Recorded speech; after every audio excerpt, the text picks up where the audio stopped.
হরে কৃষ্ণ। আজকে মাঘ মাসের শুক্লপক্ষের জয়া একাদশী তিথি। এই জয়া একাদশীর ব্রতকথা যারা পাঠ ও শ্রবণ করেন তারা অগ্নিষ্টম যজ্ঞের ফল পান। তো অবশ্যই আপনারা এই ব্রতকথাটি পুরোপুরি শ্রবণ করুন, তাহলে অগ্নিষ্টম যজ্ঞের আপনারা ফল লাভ করবেন। এই ব্রতকথাটি প্রধানত যুধিষ্ঠির শ্রীকৃষ্ণ সংবাদে ভবিষ্যতের পুরাণে বর্ণিত করা যায়।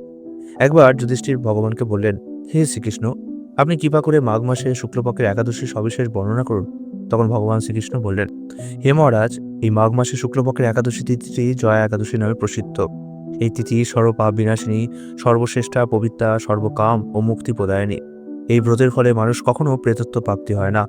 এই একাদশীর নিম্নরূপ উপাখ্যান শোনা যায়, তা তুমি এখন শ্রবণ করো। একসময় স্বর্গলোকে ইন্দ্র রাজত্ব করছিল। সেখানে অন্য দেবতারাও বেশ সুখী ছিলেন। তারা পারিজাত পুষ্প শোভিত নন্দনকাননে অপ্সরাদের সঙ্গে বিহার করতেন।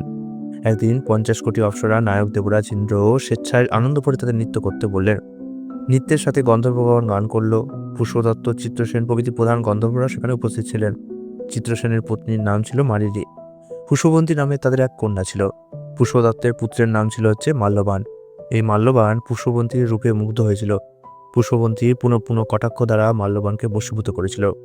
ইন্দ্রের পৃথিবীদানের জন্য তারা দুজনে নৃত্যগীতের সেই সভায় যোগদান করেছিল, কিন্তু একে অপরের প্রতি আকৃষ্ট থাকায় উভয়েরই চিত্ত বিক্ষিপ্ত হচ্ছিল। সেখানে তারা পরস্পর কেবল দৃষ্টিবদ্ধ অবস্থায় দাঁড়িয়ে থাকলো। ফলে গানের ক্রম বিপর্যয় ঘটে গেছিল। তাদের এই তাল মান ভঙ্গভাব দেখে তারা যে পরস্পর কামাসক্ত হয়েছে, দেবরাজ ইন্দ্র তা বুঝতে পারলেন। তখন ক্রোধবশে তিনি তার অভিশাপ দিলেন, হে মূঢ়, তোমরা আমার আজ্ঞা লঙ্ঘন করেছ, তোমাদের ধিক। এখনই তোমরা পিশাচজনী লাভ করে মর্তলোকে নিজ দুষ্কর্মের ফল ভোগ করো। ইন্দ্রের অভিশাপে তারা দুজনে দুঃখিত মনে হিমালয় পর্বতে বিচরণ করছিল। পিশাচত্ব প্রাপ্ত হওয়ায় তারা অত্যন্ত দুঃখ ভোগ করতে লাগলো। হিমালয়ের প্রচণ্ড শীতে কাতর হয়ে নিজেদের পূর্ব পরিচয়ে বিস্মৃত হলো। এইভাবে অতি কষ্টে সেখানে দিন যাপন করতে লাগলো। একদিন পিশাচ নিজ পত্নী পিশাচিকে বলল, সামান্য মাত্র পাপ করিনি, অথচ নরক যন্ত্রণার মতো পিশাচত্ব প্রাপ্ত হয়েছি। অতএব এখন থেকে আর কখনো কোনো পাপ কর্ম করবো না। এইভাবে চিন্তা করে তারা সেই পর্বতে মৃতপ্রায় বাস করতে লাগলো।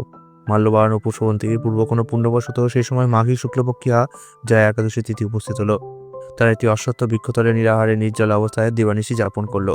শীতের প্রকোপে অনিদ্রায় রাত্রি অতিবাহিত হলো। পরদিন সূর্যোদয়ে দ্বাদশী তিথি উপস্থিত হলো। জয়া একাদশী দিন অনাহার ও রাত্রি জাগরণে তাদের ভক্তির অনুষ্ঠান পালিত হলো। এই ব্রত পালনের ফলে ভগবান বিষ্ণুর কৃপায় তাদের পিশাচত্ব দূর হয়ে গেল। তারা দুজনেই তাদের পূর্বরূপ ফিরে পেল এবং স্বর্গে গিয়ে তারা দেবরাজ ইন্দ্রকে দেখে অত্যন্ত আশ্চর্য হলেন। তিনি জিজ্ঞাসা করলেন, কোন পুণ্য ফলে তোমাদের পিশাচত্ব দূর হলো? আমার অভিশাপ থেকে তোমাদের কে মুক্ত করলো? মাল্যবান বললেন, হে প্রভু, ভগবান বাসুদেবের কৃপায় জয়া একাদশী ব্রতের পূর্ণ প্রভাবে আমাদের পিশাচত্ব দূর হয়েছে। তাদের কথা শুনে দেবরাজ ইন্দ্র বললেন, হে মাল্যবান, তোমরা এখন থেকে আবার অমৃত পান করো। একাদশী ব্রতে যারা আসক্ত এবং যারা কৃষ্ণ ভক্তি পরায়ণ তারা আমাদেরও পূজ্য বলে জানবে। এই দেবলোকে তুমি পুষ্পবন্তীর সাথে সুখে বাস করো। হে মহারাজ, এই জয়াব্রত ব্রহ্মহত্যাজনিত পাপকেও বিনাশ করে। এই ব্রত পালনে সমস্ত প্রকার দানের ফল লাভ হয়। সকল যজ্ঞ ও তীর্থের পূর্ণ ফল এই একটি একাদশী প্রভাবে আপনা হতেই লাভ হয়। অবশেষে মহানন্দে অনন্তকাল বৈকুণ্ঠে বাস হয়। তাহলে আপনারা জয়া একাদশীর মাহাত্ম্য কথা শ্রবণ করলেন। হরে কৃষ্ণ।